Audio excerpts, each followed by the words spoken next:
The massive doors of the Galactic Coalition flagship Harmony's Edge slid open with a deep hum that echoed through the metal corridors.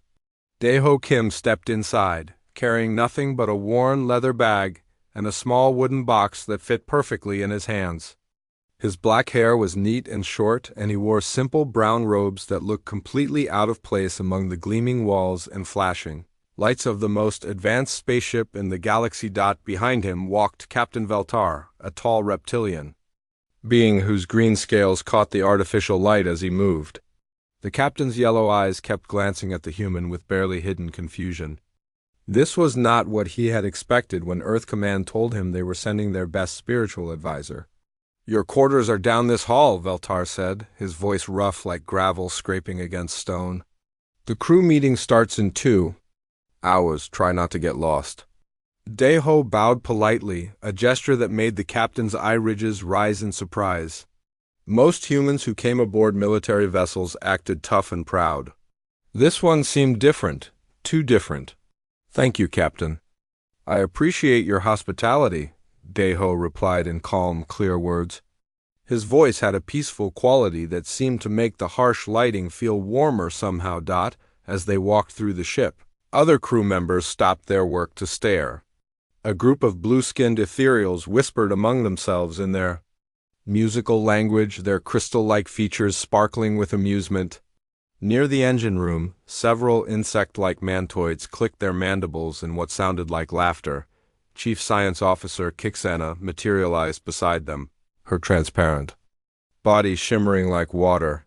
Her species could change from solid to gas at will, and she often used this ability to surprise people. "So this is Earth's great contribution to our mission," she said, her voice like wind chimes in a gentle breeze. "A human who talks to invisible friends in the sky." Daeho smiled softly but said nothing. He had heard worse things before. They passed the medical bay where Dr. Thrakmer was examining some alien plant samples. The mantis-like doctor stood nearly 8 feet tall, with 4 arms that moved independently as he worked. When he saw Daeho, he stopped and tilted his triangular head. "Fascinating," Thrakmer said, his compound eyes reflecting dozens of tiny images of the human. "Earth Command sends us to face the most dangerous enemy in the galaxy, and they give us a primitive mystic as backup. What's next? Healing crystals and magic potions?" The other medical staff laughed, their various alien sounds mixing into a chorus of mockery. Kixena joined in, her crystalline laughter tinkling like breaking glass. "Perhaps he'll pray the void." "Hunters away," she suggested, causing another wave of amusement.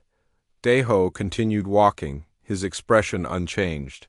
He had learned long ago that anger and hurt only made difficult situations worse. Instead, he focused on the small wooden box in his hands, feeling the smooth surface that had been polished by countless touches over many years. They finally reached his quarters, which were smaller than most but still comfortable by human standards. Captain Veltar activated the door controls and stepped aside. "Meal times are posted on your wall display," the captain said. "Training schedules too, though I doubt you'll be participating in combat drills." "I understand," Daeho replied. "Thank you for everything." After the captain left, Daeho sat on his narrow bed and opened the wooden box. Inside were prayer beads made from old earth wood, each one carved with symbols that told stories of hope and courage. Beside them lay a small book with pages so worn that some words had faded completely. These were his most precious possessions, gifts from his teacher back on Earth. A soft knock on his door interrupted his thoughts. "Come in," he called. The door opened to reveal a young human woman with short black hair and grease stains on her blue uniform. She looked tired but friendly. "Hi, I'm Somin Park, one of the engineers," she said, stepping inside. "I heard another human came aboard. Thought you might want some company." "I'm Daeho Kim. Please, sit down," he replied. Gesturing to the single chair in the room, Somin sat and looked around the sparse quarters. "They didn't give you much space, did they? And I heard some of the crew talking." "They're not exactly." Rolling out the welcome mat. "It's fine," Daeho said. "I didn't come here to be comfortable or popular." "What did you come here for?" Somin asked. "I mean, no offense, but this mission is about stopping the Void Hunters." They've destroyed 12 colonies already. We need weapons and shields and battle plans, not— She paused, looking at his prayer beads. Not prayers. Deho finished gently. So Dashmin looked embarrassed. I didn't mean it like that. It's just, well, you know how it is out here. Space is big and empty and dangerous. Most of us stopped believing in higher powers when we saw how cruel the universe can be. Deho nodded thoughtfully. I understand.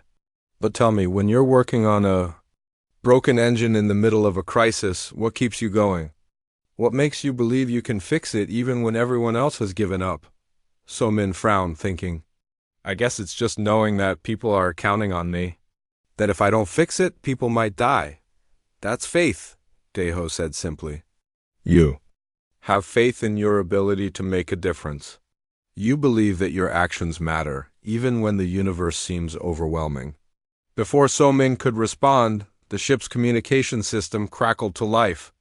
All senior staff and special advisors report to the main briefing room immediately. Captain Veltar's voice announced. So Dashmin stood up. That's you, I guess. Good luck in there. Some of these aliens can be pretty harsh when they don't understand something. As they walked toward the briefing room together, Deho noticed how the other crew members looked at him. Some stared with open curiosity, others with barely hidden disdain. A few seemed confused, as if they couldn't figure out what he was supposed to be doing there. The briefing room was large and filled with beings from a dozen different worlds. The air hummed with translation devices working to convert dozens of languages into understandable speech. Deho took a seat in the back, his simple robes making him stand out among the colorful uniforms and natural coverings of the other species. Captain Veltar stood at the front beside a holographic display showing star charts and battle formations. In 72 hours, we reach the Kepler Nebula, where we'll attempt first contact with the Void Hunters, he began. Our mission is to negotiate a ceasefire and establish peaceful relations. Chief Science Officer Kixena raised a shimmering hand. Captain, with respect, previous contact attempts have failed catastrophically. These beings seem to feed on fear and destruction. What makes us think this time will be different? The captain's scales shifted color slightly, a sign of stress in his species. Because this time we have representatives from 12 allied species, the most advanced technology in the galaxy, and— His yellow eyes found Deho in the back row. Earth Special Advisor. A ripple of barely suppressed laughter went through the room. Dr. Thrakmer's mandibles clicked in amusement.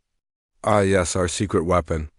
I'm sure the Void Hunters will surrender immediately when faced with human meditation techniques. More laughter followed, but Deho remained calm. He had expected this reaction. Throughout history, people had always mocked what they didn't understand. But he also knew that sometimes the things people laughed at turned out to be the most important of all. As the briefing continued with technical discussions about weapon systems and defensive strategies, Deho quietly held his prayer beads and thought about the mission ahead. He didn't know exactly what they would face in the Kepler Nebula, but he knew one thing for certain: the galaxy was about to learn that there were many different kinds of strength, and some of the most powerful ones couldn't be measured by instruments or explained by science. Sometimes the greatest weapon against darkness was simply refusing to let it win. The meeting ended with assignments for various department heads. As the alien crew members filed out, discussing battle plans and technical specifications, Deho remained in his seat for a moment longer. He had work to do, and it was time to begin. The Kepler Nebula stretched before them like a rainbow made of stars and cosmic dust. Beautiful purple and gold clouds swirled through space, hiding secrets that had puzzled scientists for centuries. Inside this magnificent display, 12 different species had gathered their best ships for the most important meeting in galactic history.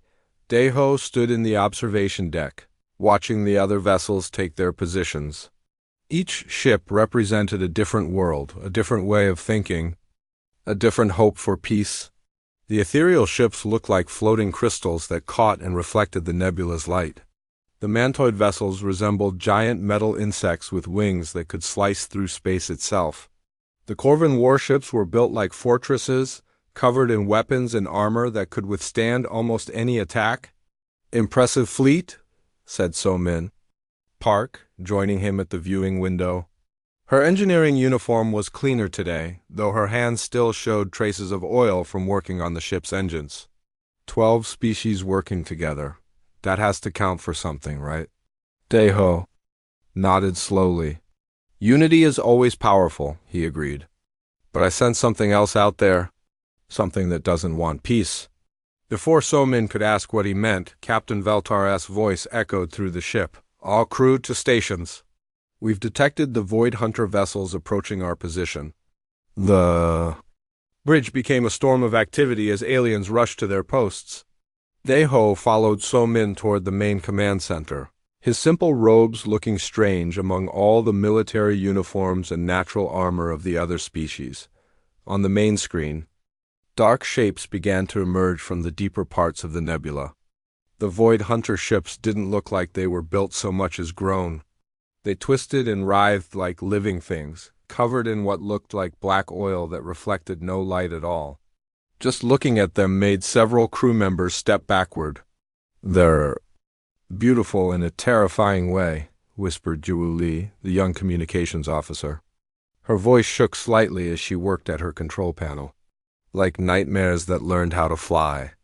Chief Science Officer Kixena shimmered into solid form beside the captain.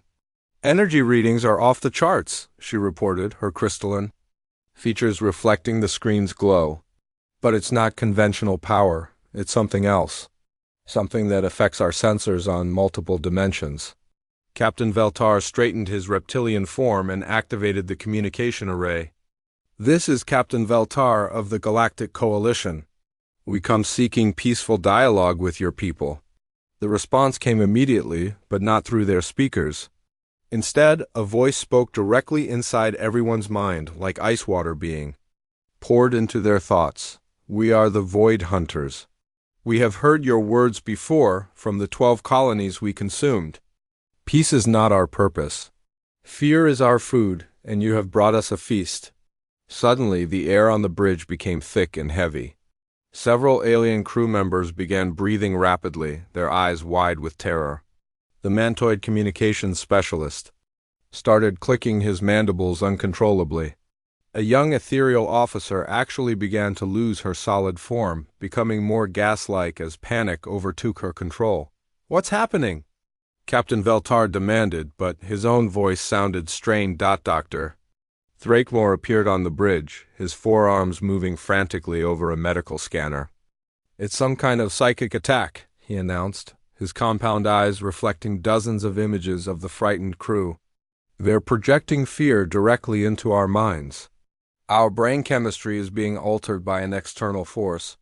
On the main screen, more Void Hunter ships appeared.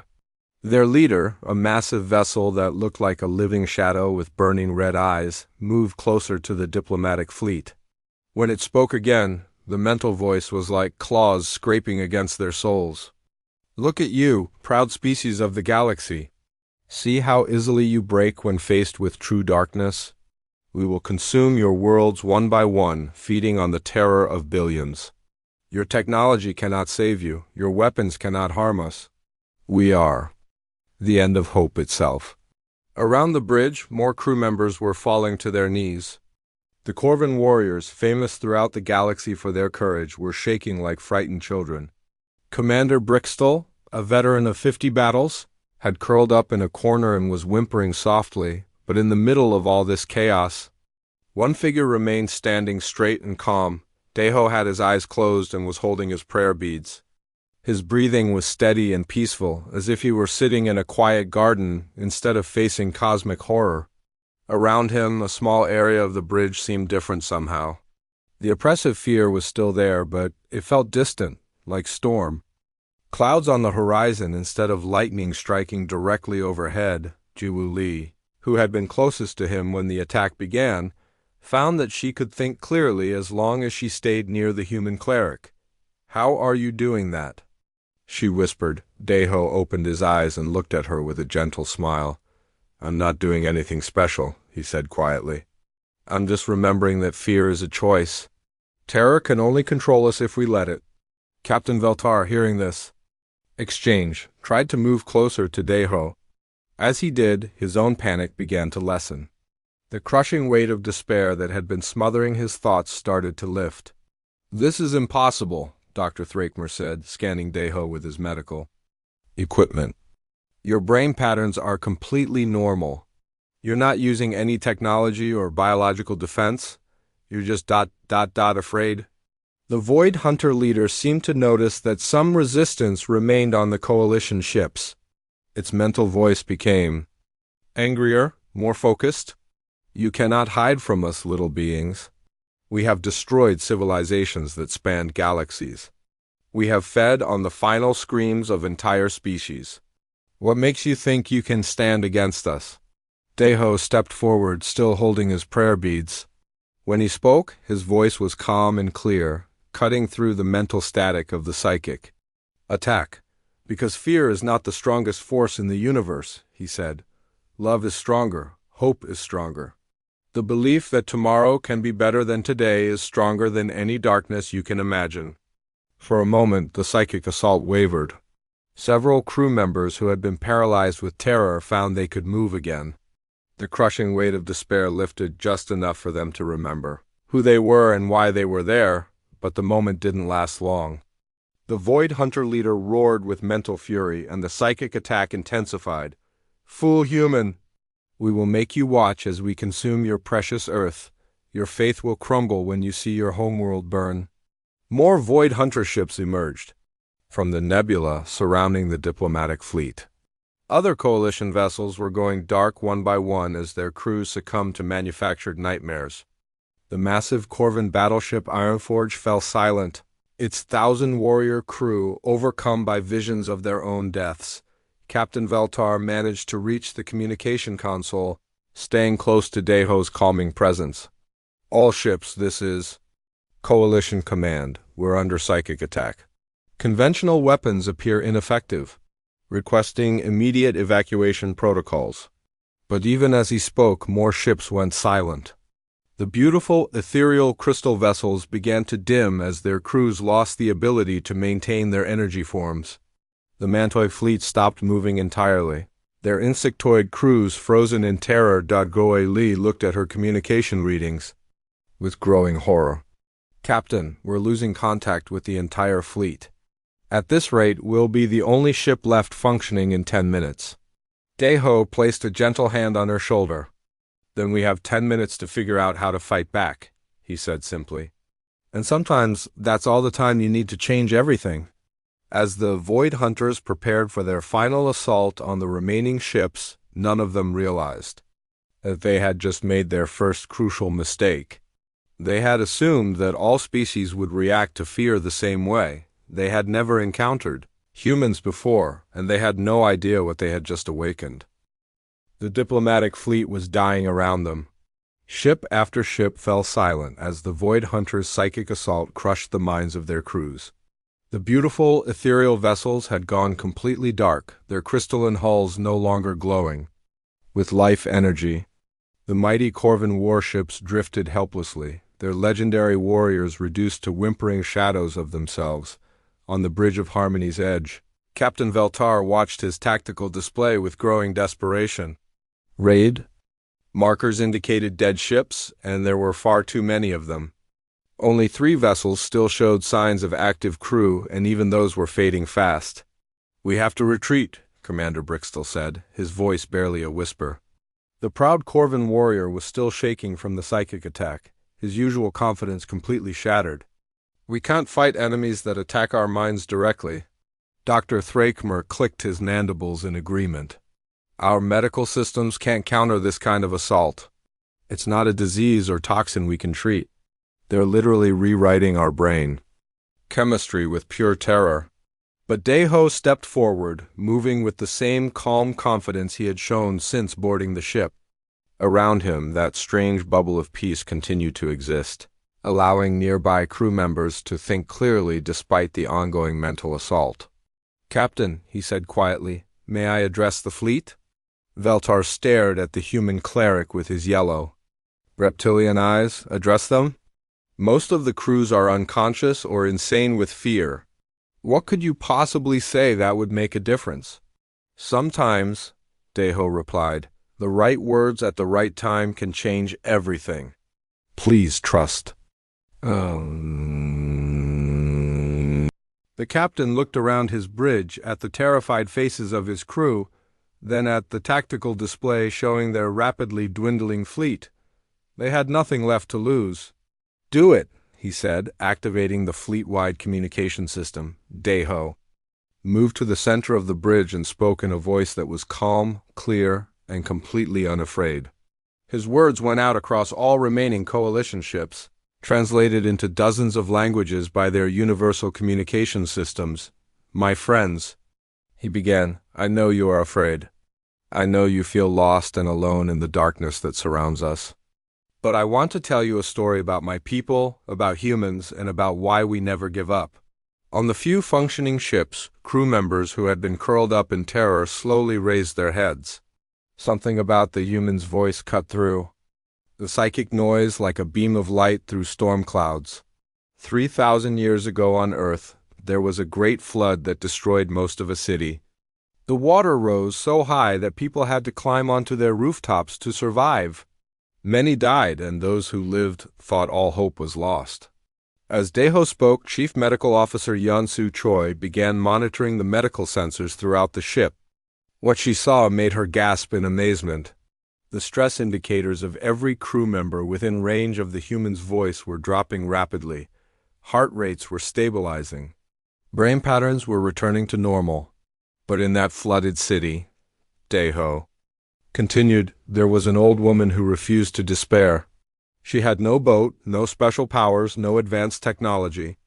All she had was a voice and a belief that help would come. So she began to sing. Ki Wuli, monitoring communications from the other ships, saw something incredible happening. Crew members who had been catatonic were sitting up and paying attention. The mantoid ship that had gone silent was suddenly showing signs of life again. Other people heard her singing and joined in. Soon, hundreds of voices were singing together across the floodwaters. The song didn't stop the flood or make the water go away, but it did something more important. It reminded everyone that they were not alone. The Void Hunter leader's mental voice roared with fury across the psychic connection. Silence, human, your words are meaningless noise. We will show you true despair. The psychic attack intensified.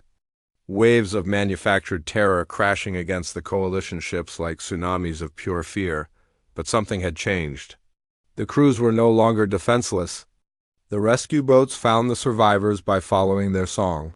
Deho said, his voice growing stronger rather than weaker despite the mental assault. Every single person in that city who kept singing was saved. Not because the song was magic, but because it reminded them who they were. It reminded them that even in the darkest times, we choose how we face the darkness. Dr. Thrakmer, despite his earlier skepticism, found himself leaning forward to listen. The crushing weight of despair that had been smothering his thoughts was lifting, replaced by something he hadn't felt in years: hope. I see you there, warriors of the Corvin fleet, Deho said, looking directly into the communication camera. You who have fought 1,000 battles and never retreated. This is just another battle, and fear is just another enemy.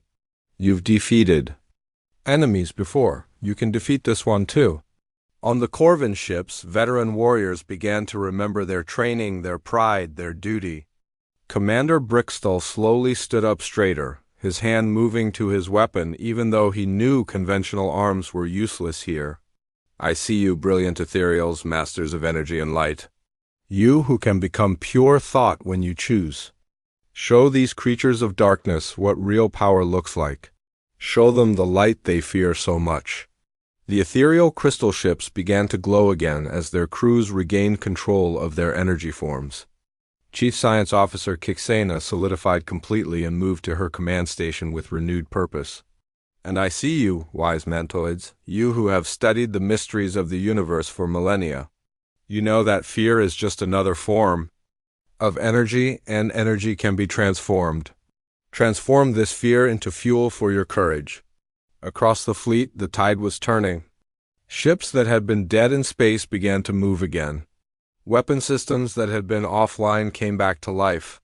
Most importantly, crew members who had been broken by terror were remembering who they were and why they were there, the Void Hunter. Leader seemed to sense the change.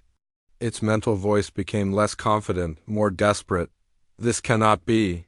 We have consumed entire civilizations. Your words are just sounds.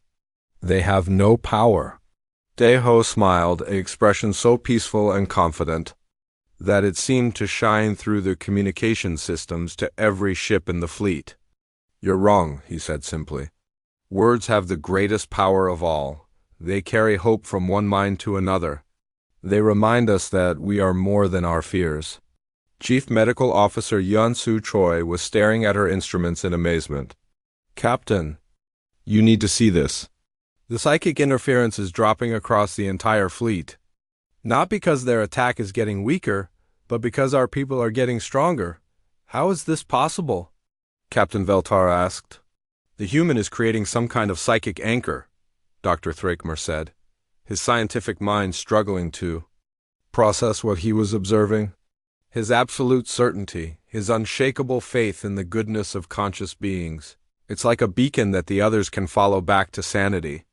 Engineer So-min Park, who had been working desperately to keep their shields functioning, looked up from her console with tears in her eyes. He's not just talking to the fleet, she realized. He's talking to us, all of us, every species, every individual.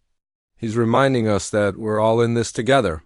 The Void Hunters launched another wave of psychic assault, but this time it was different. This time they faced not a collection of terrified individuals, but a unified force of thinking beings who had remembered their strength. Launch fighters, came the command from the restored Corvin ships. All vessels, coordinate firing patterns. Let's show these shadow creatures what happens when they threaten the innocent.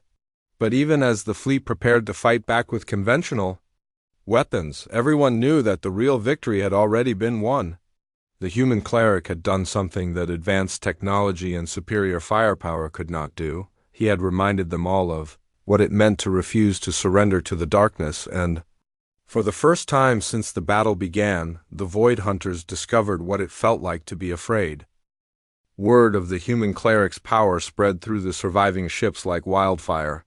Within hours of Deho's fleet-wide address, communication channels that had been silent began crackling with activity. Species that had barely worked together before were suddenly coordinating their efforts, all asking for the same thing, more guidance from the unlikely spiritual leader, who had saved them from despair. Dr. Veltar stood in his ready room, watching reports flow in from across the diplomatic fleet. The Corvin warships had restored full combat readiness. The ethereal vessels were glowing brighter than ever, their crews energized by renewed purpose. Even the Mantoid science ships had emerged from their protective shells and were actively scanning for weaknesses in the Void Hunter formations. 12 different species, the captain muttered to himself, and they're all looking to a human in simple brown robes for leadership. If someone had told me this would happen a week ago, I would have had them examined for mental illness. A soft chime indicated someone requesting entry. Come in, Veltar called. Deho entered, carrying his wooden box of prayer beads and a small notebook he had been writing in. Despite everything that had happened, he looked as calm and peaceful as ever. Captain, I wanted to thank you for trusting me with the communication system, Deho said. And I wanted to ask for your help with something more. After what you did out there, you can ask for anything, Veltar replied, his reptilian features showing genuine respect. What do you need? I need to teach them, Deho said simply. The Void Hunters will attack again, and next time they'll be prepared for resistance. Our people need to learn how to maintain their mental strength without depending on me to guide them through every moment. Within an hour, Deho found himself in the ship's main conference room, surrounded by holographic displays showing representatives from every surviving vessel in the fleet. Alien faces from a dozen worlds looked at him with a mixture of curiosity, hope, and desperate need. I'm not a military strategist, Deho began, and I'm not a scientist. I'm just someone who has learned that the mind is like a muscle. The more you exercise it against fear, the stronger it becomes. Commander Brickstall, the Corvin warrior who had been reduced to helplessness during the first attack, leaned forward. "Speak plainly, human. How do we fight enemies that attack our thoughts?" "The same way you fight any enemy," Deho replied. "With preparation, practice, and the refusal to give up. Let me show you." Over the next several hours, Deho began teaching simplified versions of meditation techniques that humans had used for thousands of years. He showed the ethereals how to use their natural energy control to create mental shields. He taught the mantoids breathing exercises that could calm their rapid insectoid nervous systems. He helped the Corvin warriors understand that true courage wasn't the absence of fear, but acting correctly despite being afraid. Engineer Hyun-Woo Nam, who had been monitoring the ship's shield frequencies during the attacks, made an unexpected discovery. "The patterns in the human's voice," he reported to Captain Veltar. "They're creating harmonic resonances in our defensive systems. It's like his words are actually strengthening our shields." Dr. Thrakmer clicked his mandibles in fascination as he reviewed the medical data. The stress hormones in all crew members dropped by 60% when they practice his techniques. Heart rate variability improves. Even immune system function increases. This isn't just psychological, it's measurably improving their physical resilience. But the most important changes were happening on a deeper level. Chief Medical Officer Yun-Soo Choi began working with Deho to develop what they called HOPE protocols, standardized methods for maintaining morale during psychic assault. These weren't complex procedures, but simple practices that any species could learn and use.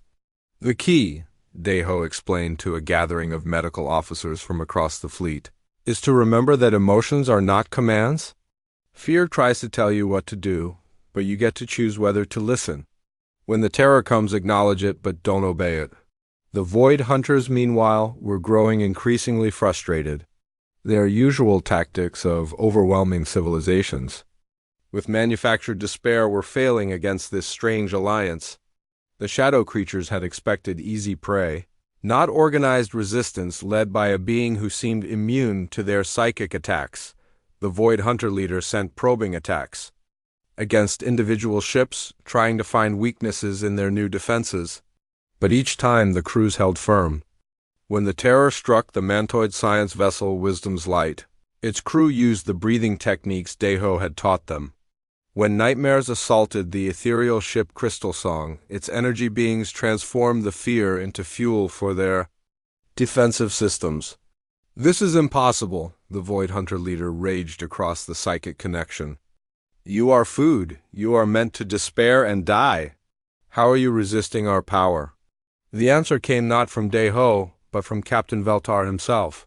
The reptilian commander had learned to project his thoughts back along the psychic link, and his mental voice was steady and strong. "Because you made one crucial mistake," Veltar said.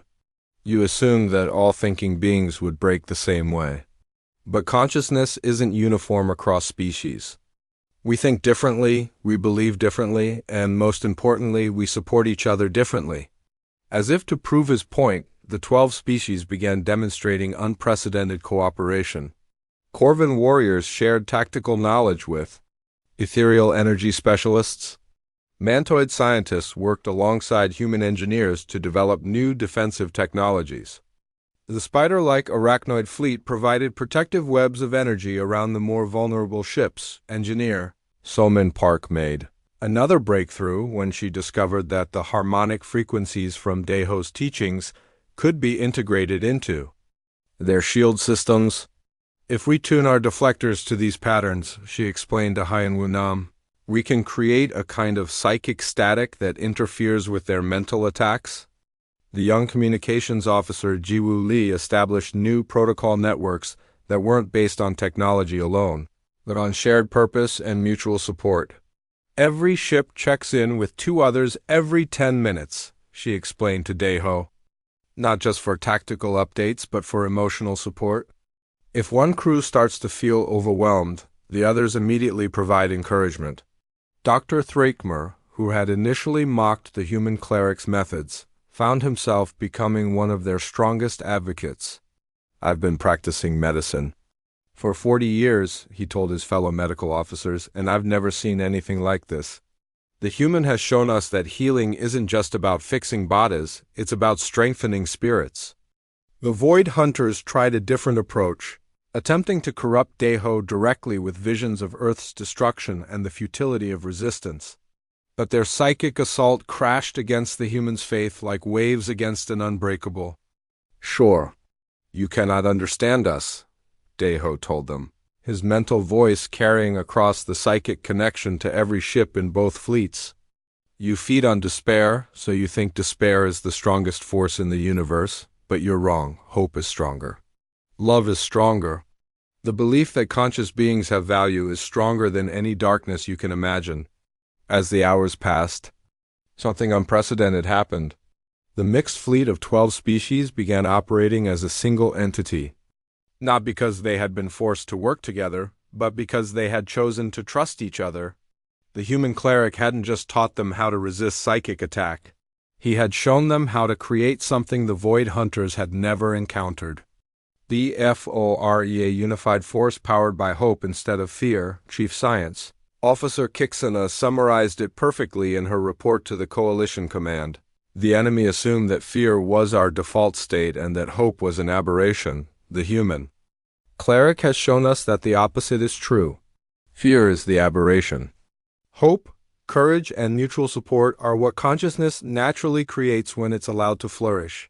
The Void Hunters were about to learn that there were forces in the universe far more powerful than terror. And humanity had just taught the galaxy how to use them. The battle reached its turning point when Deho made a discovery that changed everything. During his meditation sessions with the various alien crews, he had noticed something the Void Hunters probably didn't realize about themselves. They weren't just feeding on fear and despair. They were completely dependent on it. Captain, Deho said, entering the bridge where Veltar was coordinating defensive maneuvers with the other ships. I need to try something, but it's going to require the entire fleet to work together in a way we've never attempted before. Captain Veltar looked up from his tactical displays. Around them, the bridge crew continued their work with calm efficiency, a stark contrast to the terror that had paralyzed them just days before. What do you have in mind? We've been defending against their psychic attacks, Deho explained. But what if we went on the offensive instead? What if we projected positive emotions at them with the same intensity they've been using against us? Chief Science Officer Kixana shimmered into solid form beside them. You want to weaponize hope? She asked, her crystalline features reflecting her curiosity. Not weaponize, Deho corrected gently. Share, these beings have been feeding on darkness for so long they've forgotten what light feels like. Maybe it's time to remind them. Dr. Thrakmer, who had been monitoring the conversation from his medical station, clicked his mandibles thoughtfully. The human may be onto something. Our scans show that their ship's energy signatures become unstable when exposed to positive emotional resonances. They seem to actually need fear and despair to maintain their molecular cohesion. Within hours, Deho's plan was taking shape across the entire fleet. But it required something unprecedented, 12 different species working in perfect emotional harmony. The Corvan warriors would contribute their fierce protective instincts. The ethereals would add their transcendent joy and pure existence. The mantoids would provide their deep satisfaction in solving complex problems, communications. Officer Jiwo Lee established the network that would coordinate their efforts. Every ship reports ready, she announced. All crews have completed the preparation meditation. Harmonics are synchronized across all vessels, but then something unexpected happened. Communications Officer Minho SCO from the Corvan battleship Ironforge sent a priority message to the entire fleet. Attention all. Vessels, his voice came across the communication channels, steady and determined. I've identified a weakness in the Void Hunter command ship. If someone can get close enough to their central node, we can disrupt their entire psychic network. The problem is, it's a one-way trip. Captain Veltar's scales shifted color with concern. Explain, Officer SEO. The approach requires flying directly through their psychic field at maximum intensity, Minho replied.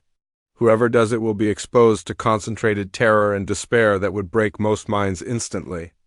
But if they can maintain their purpose long enough to reach the target, they can plant a resonance bomb that will shatter their network from within. Silence filled the communication channels as the implications sank in. They were being offered a chance to win the battle, but at the cost of someone's life and sanity. I volunteer, Minho said simply. I'm single, no family depending on me, and my communications training makes me the best qualified to identify the exact target point. Absolutely not, Commander Brixtle's voice boomed across the channel. I'm the senior military officer. If anyone makes this sacrifice, it should be me. With respect, Commander, Minho replied, this isn't about military rank. It's about who has the best chance of success. I've been practicing the Cleric's mental technique since the first attack. I can maintain my purpose even under extreme psychic pressure. Deho stepped forward to the communication station. Minho, he said gently, are you certain about this decision? Yes, Cleric, the young man replied. You taught us that consciousness is sacred, that every thinking being has value. If my sacrifice can save billions of lives across the galaxy, then it's not really a sacrifice at all. It's just the right thing to do. The human cleric was quiet for a long moment, his hand resting on his prayer beads. Finally, he spoke. Then we will make sure your courage is not wasted. Every ship in this fleet will support you with every positive thought, every hope, every prayer we can offer. You will not face the darkness alone. Minho's ship, a small but fast courier vessel, detached from the Corvin formation and began its approach toward the massive Void Hunter command ship. As it flew, every crew member in the fleet began the coordinated meditation that Deho had taught them. The effect was immediate and stunning. Instead of the usual background of psychic static and manufactured terror, the space around the diplomatic fleet began to glow with something the Void Hunters had never encountered. Pure, concentrated. Hope backed by the unified will of 12 species. By the Void Hunter leader's mental voice showed confusion for the first time. What is this feeling, this brightness? The positive psychic energy began to have visible effects on the shadow ships. Their writhing, oil-black hulls started to shimmer and become unstable. Several smaller Void Hunter vessels actually began to retreat. As if the light was physically painful to them, Minho's ship pushed deeper into the enemy formation, surrounded by a bubble of protective thoughts from thousands of alien minds. The young communications officer's voice remained steady even as he flew directly into concentrated psychic darkness. I can see their command node, he reported. It's beautiful in a terrible way, like a black star that devours light instead of creating it, beginning final approach now. The Void Hunters realized what was happening and focused their entire psychic assault on the single small ship racing toward their leader. Waves of manufactured terror, visions of cosmic annihilation, and pure distilled despair crashed against Minho's mind like tsunamis of darkness, but he wasn't facing them alone. Every meditation session Deho had led, every breathing exercise, every moment of practiced mental discipline had prepared the fleet for this moment. Thousands of minds joined together to support one brave young man flying into certain death. I can feel all of you with me, Minho said, his voice filled with wonder despite the terror surrounding him. Corvin strength, ethereal light, mantoid wisdom, human hope. All of it, all of us together. The resonance bomb detonated exactly where it needed to, at the heart of the Void Hunter psychic network. The effect rippled outward through their entire fleet like light exploding through darkness.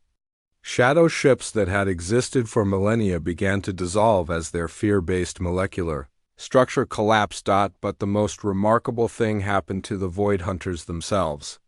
As their artificial darkness was stripped away, something else was revealed underneath. They hadn't always been creatures of terror and despair. Long ago, they had been something else entirely. Remember, the Void Hunter leader's mental voice was different now, filled with confusion and something that might have been hope. We were explorers once, scientists. We sought knowledge among the stars until we encountered something that taught us to feed on fear instead of wonder. The psychic connection that had been used to project terror now carried something else entirely. Understanding, compassion, the possibility of redemption. Deho's voice reached across the void to the confused beings who had been his enemies moments before. You can choose who you want to be, he told them. Every conscious being has that power. You don't have to remain what someone else made you. As Minho's sacrifice revealed the truth about their enemies and opened the possibility for transformation, instead of destruction, the galaxy learned an important lesson. Sometimes the greatest victory wasn't defeating your enemies, but helping them remember who they used to be. The nightmare was becoming something else entirely. It was becoming a chance for hope. The space around the Kepler Nebula had become something unprecedented in galactic history. Where once there had been two opposing fleets preparing for destruction, now there was something that had no name in any language. Former enemies floated side by side, their crews working together to understand what had just happened. The Void Hunter ships were changing. Without the constant flow of fear and despair to maintain their twisted forms, they were becoming something else entirely. Their oil-black hulls were developing patches of silver and gold.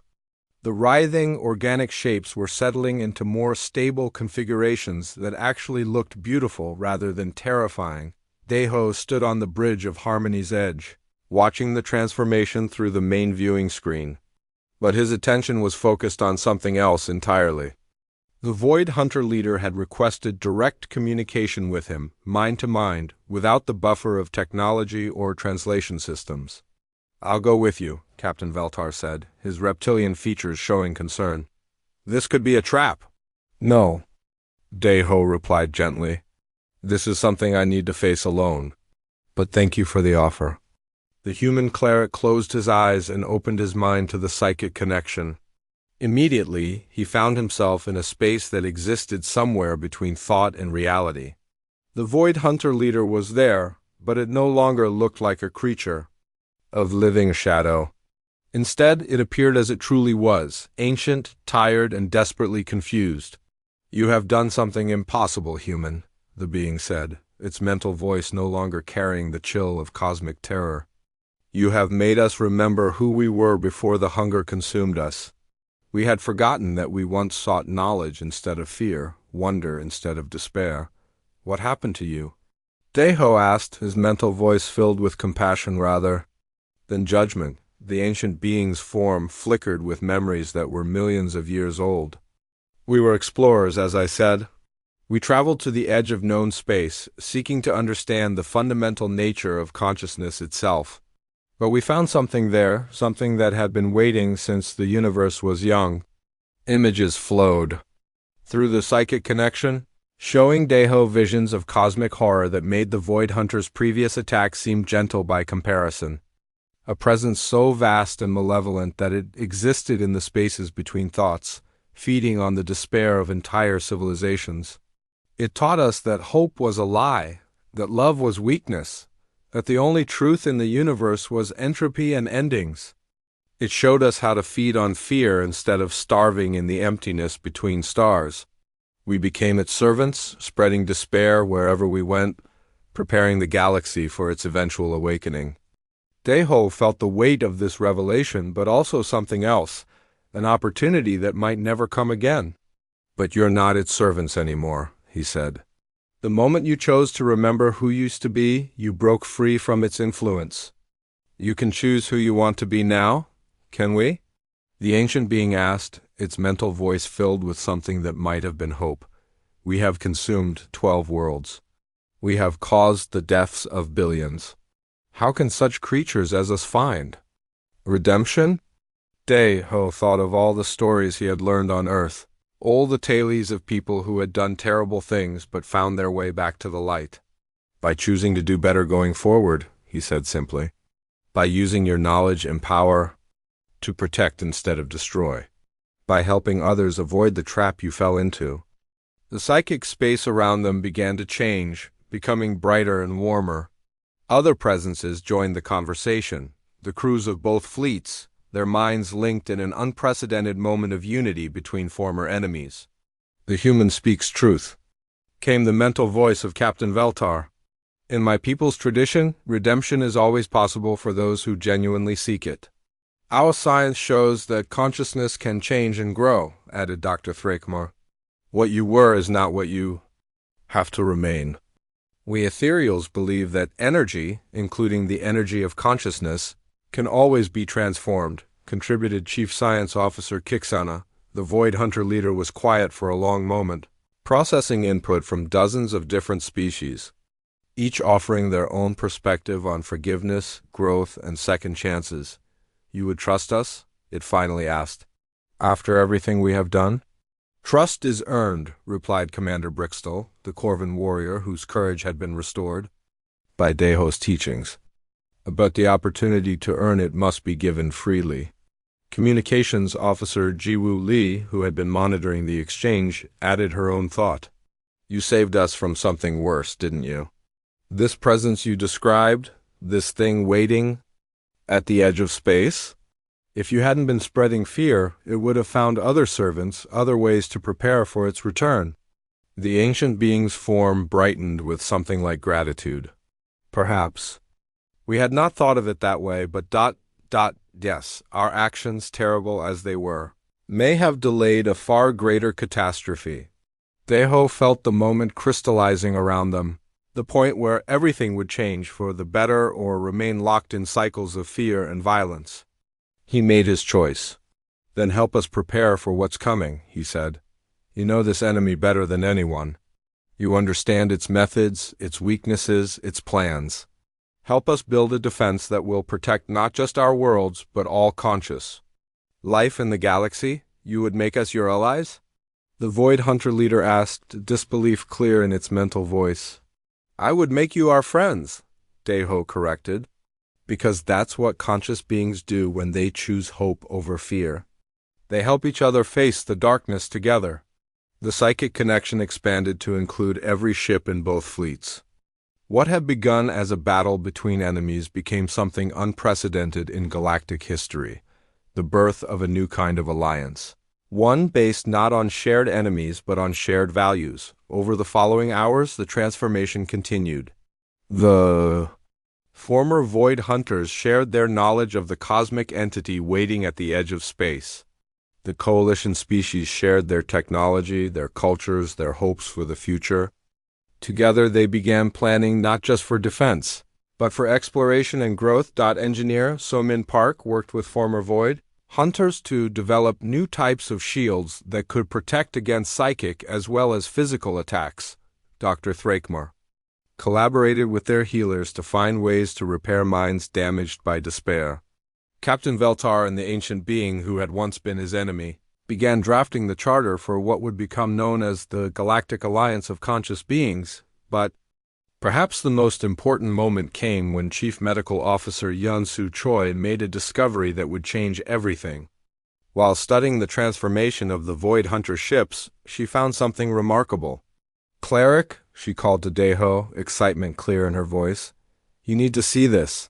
The energy signatures of their vessels, they're not just becoming stable. They're becoming sources of positive psychic resonance. Ships that once spread fear are now generating hope." Deho smiled, the expression warm and peaceful as always. "Of course they are," he said. "That's what happens when consciousness chooses light over darkness. It doesn't just stop being afraid. It becomes a source of courage for others." As the new alliance took shape, word spread across the galaxy. The species that had once lived in terror of the Void Hunters now learned that redemption was possible, even for the most feared enemies. Hope became contagious, spreading from world to world like a beneficial virus. The cosmic entity waiting at the edge of space would find, when it finally arrived, that the galaxy was no longer the feast of despair it had been preparing. Instead, it would face something it had never encountered before, an entire galaxy united by hope, protected by former enemies who had become friends, and led by the simple truth that consciousness itself was sacred. In his final report to Earth, "Command," Captain Veltar wrote, "the humans gave us the greatest gift imaginable. They showed us that the universe is not a cold, empty place filled with enemies waiting to destroy us. They showed us that it is a community of conscious beings, all struggling to find meaning and purpose, all capable of choosing light instead of darkness. They showed us how to transform nightmares into dreams. And in the quiet of his small cabin, Daeho Kim continued his daily meditation, holding his prayer beads and thinking about home. He had come to space as a simple cleric mocked by those who thought faith had no place among the stars. Now he knew better. Faith didn't just belong among the stars, it was what made the stars worth reaching for in the first place.